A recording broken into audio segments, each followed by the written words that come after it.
আপু তুমি একটু কথা বলো না, কথা আমি বলো না কেন? তো আজকে কথা হচ্ছে আমি তো, তুমি যখন ভিতরে ঢুকলে আমি মনে করলাম আমার সেভিয়ার হয়ে তুমি আসছো। ও মাই গড, ও তো মাই ভালো গড, ছিল ও আমার মাই জন্য। গড। আমি আর আসলে বুঝছো কালকে আমার হচ্ছে যে উইন্টার আসলে যে ওয়েডিং সেশনটা শুরু হয় আমার হচ্ছে গতকালকে সেটা শুরু হয়ে গেছে।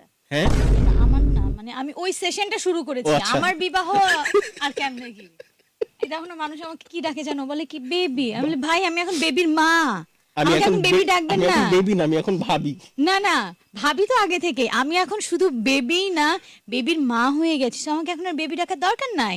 না, লিসনার বুঝেই না। তারপর আবার বলে কি মিস করি। আমি বলি ভাই আরেকজনের মিসেসকে মিস করা না, একদমই উচিত মিস না। করাটা তো ভালো। আরে আরেকজনের মিসেসকে মিস করা যায় নাকি, এটা উচিত নাকি? না, তোমাকে তো ভালোবাসতে পারে, এখন বোন হিসাবে ভালোবাসতে পারে তোমাকে, মানে ফ্রেন্ড ওইটা হিসাবে ওইটা যে ভালোবাসতে পারে। লিখতে হবে, বলে কি আমি না তোমাকে খুব মিস করি, মিস করি। আর আমিও তখন বলি ভাল লাগে, ঝাল লাগে।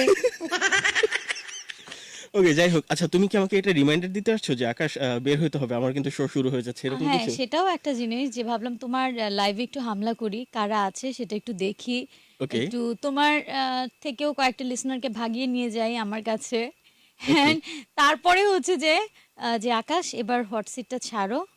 হট সিটটা আমি এমনি হট করে দিয়ে যাচ্ছি, ঠিক আছে, ভাই কোনো সমস্যা এই নাই। রুমটা এমনিতেই অনেক ঠান্ডা, তুমি যত আমার কোনো ওইদিকে কাজ না হবে যাই। না। ওকে।